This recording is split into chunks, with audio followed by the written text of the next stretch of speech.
सभी को नमस्ते प्रणाम। आज देखिए हम सभी डॉक्टर साहब भीमराव अम्बेडकर जी की जयंती में हाजिर हैं और आज सौभाग्य से डॉक्टर साहब भीमराव अम्बेडकर जी का अम्बेडकर जयंती भी है, तो जन्मदिन की हार्दिक शुभकामनाएं।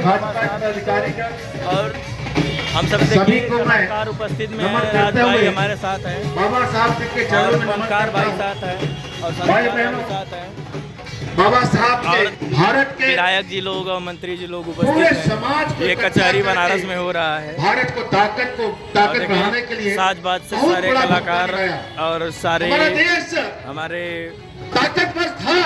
अम्बेडकर जयंती मनाने के लिए सब लोग उपस्थित हो रहे हैं। देखिए देश ताकतवर था, लेकिन कई बार गुलाम हुआ, क्योंकि देश के अंदर बहुत कुरीतियां की थी।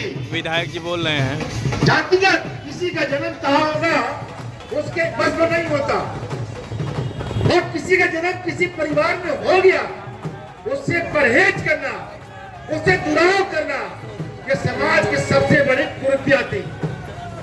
फला जाति के लोग मंदिर नहीं जाएंगे, पानी नहीं पिएंगे, हम दूर रहेंगे, हम प्रसाद पढ़ाई नहीं करेंगे। ये भारत की शक्ति को कमजोर किया। तो भारत कई बार कचहरी वाराणसी से हम सभी 1851 में अम्बेडकर 14 अप्रैल को बाबा साहब जी का जन्म हुआ मध्य प्रदेश में। 14 भाई बहनों में 9 का देहांत हुआ। देश के अंदर समाज के पिछड़े वर्ग में संपन्नता कम थी, संपन्नता के अभाव कारण से इलाज नहीं करा पाए।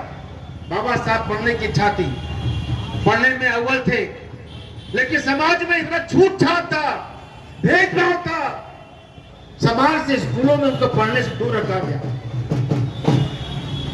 उनके पिताजी उनको लेकर के वहां से बाहर निकलते हैं।